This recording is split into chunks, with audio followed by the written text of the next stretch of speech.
আমার স্বামী আমাকে রেখে একাধিকবার পরকীয়া করেছে, সুযোগ পেলে এখনো পরকীয়া লিপ্ত হয়। আমি দেখে কিছু বললে আমাকে প্রচণ্ড মারে, ব্যক্তিগতভাবে আমাকে কোনো হাত খরচ দেয় না, কিন্তু তার প্রচুর টাকা। এ বিষয়ে নিয়ে একটু আলোচনা করবেন। পরকীয়া এটা আমাদের সমাজে এখন ঘরে ঘরে ঘরে ঘরে কিছু কিছু পরকীয়া আছে, আমরা টেরও পাই না। ওই যে ইনবক্সে চলে, ঠিক না বে ঠিক? ফেসবুকে, ইমোতে, মেসেঞ্জারে, বিভিন্নভাবে, এবং ঘরে ঘরে অশান্তি। কোন একটা বেসরকারি টেলিভিশন চ্যানেলে রাসূল আকরাম সাল্লাল্লাহু আলাইহি ওয়াসাল্লামের দাম্পত্য জীবন নিয়ে আলোচনা চলছিল। আমরা তো মনে করলাম এক পর্বে শেষ করা যাবে, কথা তো শেষ হচ্ছে না। নবী সাল্লাল্লাহু আলাইহি ওয়াসাল্লামকে, তার জীবনে কি আমরা যে চিত্রায়িত করি, আমরা মনে করি তিনি শুধু যুদ্ধ বিগ্রহ করেছেন, তিনি শুধুমাত্র জিহাদ করেছেন, রাষ্ট্র পরিচালনা করেছেন। তার দাম্পত্য জীবন যে কত সুখের, কত সমৃদ্ধির এবং আমাদের জন্য কত শেখার, সেটা আমরা অনেক জানি না।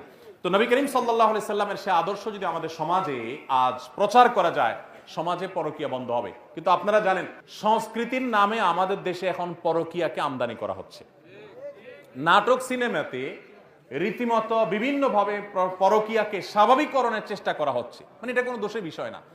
আজ থেকে 20, 30, 40 বছর আগে এদেশে বিবাহ বহির্ভূত সম্পর্কের কথা কেউ মুখ দিয়ে বলার সাহসও করত। আর এখন জিএফ, বিএফ, এই কালচার এমন ভাবে এটাকে সহজ করে ফেলা হয়েছে যে এটা কোনো দোষের বিষয় না, একেবারে এটা ডালভাত করে ফেলা হয়েছে। ঠিক একইভাবে